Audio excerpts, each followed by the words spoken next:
What up guys, my name is Kong and today I'm going to be doing another movie review. Today I'm going to be talking about Sorry to Bother You. It's a movie that I wasn't sure what it was all about. There was not a lot of marketing for this movie. It was one of those movies where you're like, okay, you go in and blindfolded pretty much. But let's talk about what I like about this movie and then what I don't like about this movie. I'm gonna give you the pro, and then I'm gonna give you my score, my rating, and my thoughts and my recommendation. Let's talk about the pro now. What did I like? I like the actors as the main protagonist of the movie. He's funny. He's smart. He is like a normal person I can relate to. I find him entertaining. I find him interesting. I find him a unique characters. I find him all of that, and the actors does a really great voice job. You will know what I'm talking about when you watch the movie. It's really a great talent. It's almost a natural talent on top of his acting skills and his reaction and his critical thinking. What I also like, I like the scripts. The script is well written, it's well thought out, and I really liked it a lot. And I like the world that was built. I really liked that. It felt like it was real. It felt like it was almost in a distant future, not so far, but maybe I want to say maybe 10, 15 years. It was based in, I believe, is Los Angeles, if I remember correctly, because the technology was sort of based in. Sound like it was based in California, but the worlds, everything, the characters, and the marketing in the movie feel real. They feel authentic. They feel it was well built. So I really like that aspect of this movie. The characters are also they're not disposable. They are part of the character's life, and I really liked that. I enjoyed it. It's like, okay, it's not a disposable character. It was a supporting characters in that sense, so it was great. I like the girlfriend. She was really unique. I find her interesting. I almost say that he is a lucky man to have her in his life.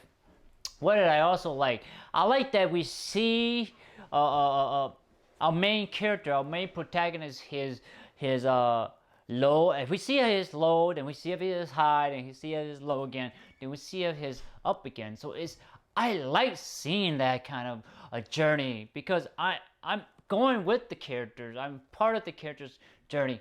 That's why I really enjoy this movie a lot. It is great, and overall, and plus, this movie is really a wild ride. You can't really predict what's going on, and you don't know what's gonna come. And I really like that because I don't know what's going on. I have to go for the ride. I have to go and find out. Go along with the character. I really like this, and also I like the messages, the subtle messages in this movie. I'm not gonna talk about it here, but I really genuinely love the layers, what it's trying to get across, the irony, the funniness, the wittiness, all of that in this movie is so well executed. I enjoyed it a lot. Is this world that our main character live in is almost kind of fucked up in some ways, really messed up in some way. So yes, I like seeing that world.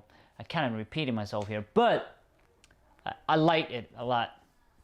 What did I not like? I guess with the con I find about this movie. Let me say it. There's not a lot of cinematic shots. There's not a lot of cinematography to do with the lighting. There is one scene, but that's not. It's just one scene. I'd like to see more. I think I already say sounds. Oh, I want to say scores. I want to see a little bit more score to kind of keep us in that world, in that sequence, it kind of drawed. It kind of lackluster in a way. What else did I say? I think that's about it right now. Oh, also, I almost forgot.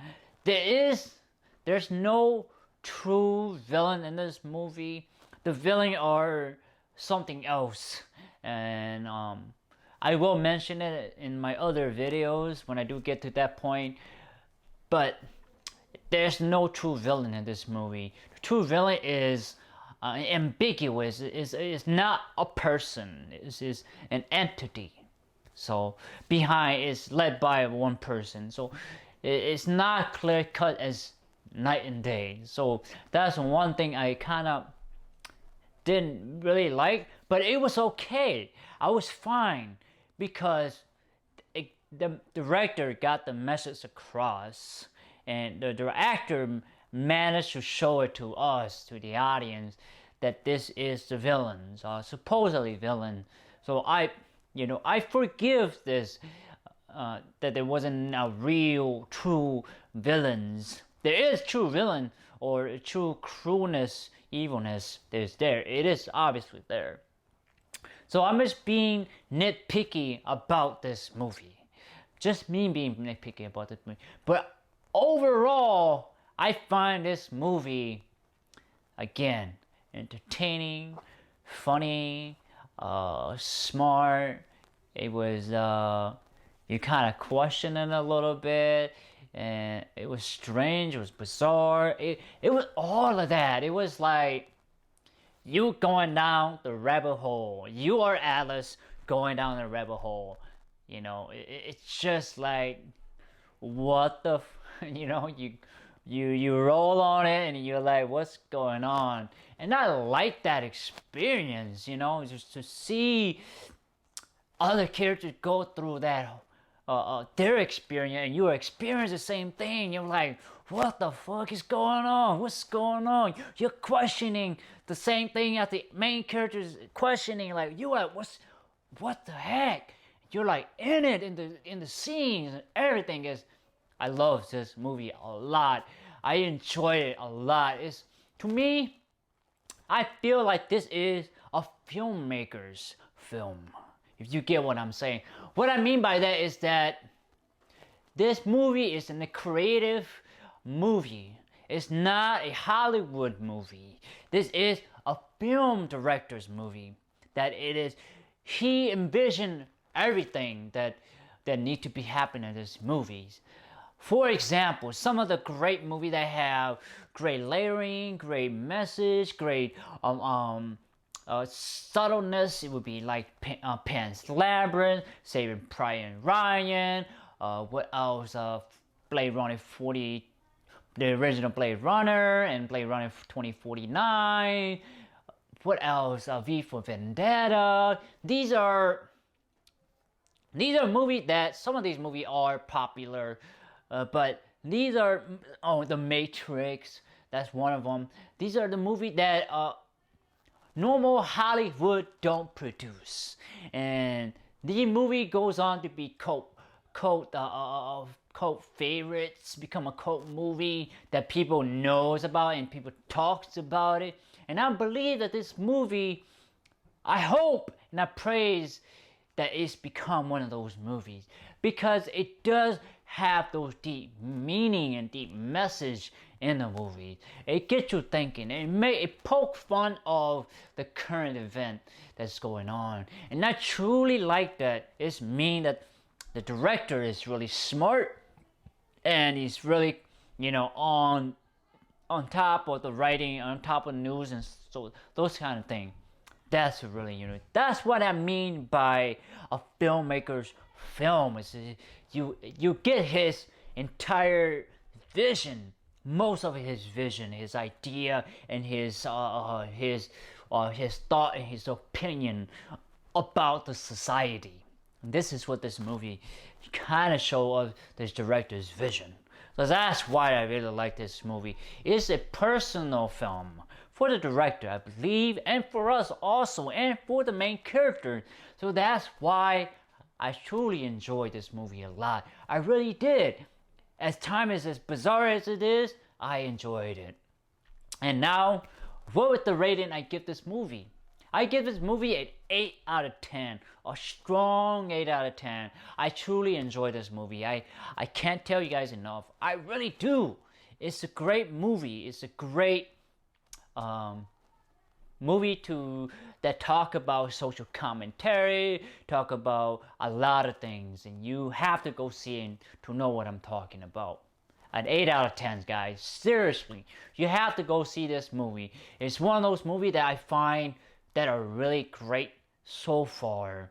I have to see other movies to really make my judge, but I find this one probably one of my, definitely in my top 10. I don't know where it is, but it's definitely in my top 10 for sure. But anyway, guys, that is the end of my movie review. Oh, sorry to bother you. And again, guys, please like, thumbs up, share, subscribe, and browse to my YouTube channel. And smash that bell button and help me and help you. It's a both-way street. It's a mutual relationship. You guys know it, and I know it. But most importantly of all, I want to thank you so much for your time and effort to watching my movie review of Sorry to Bother You. Take care, guys. Bye-bye.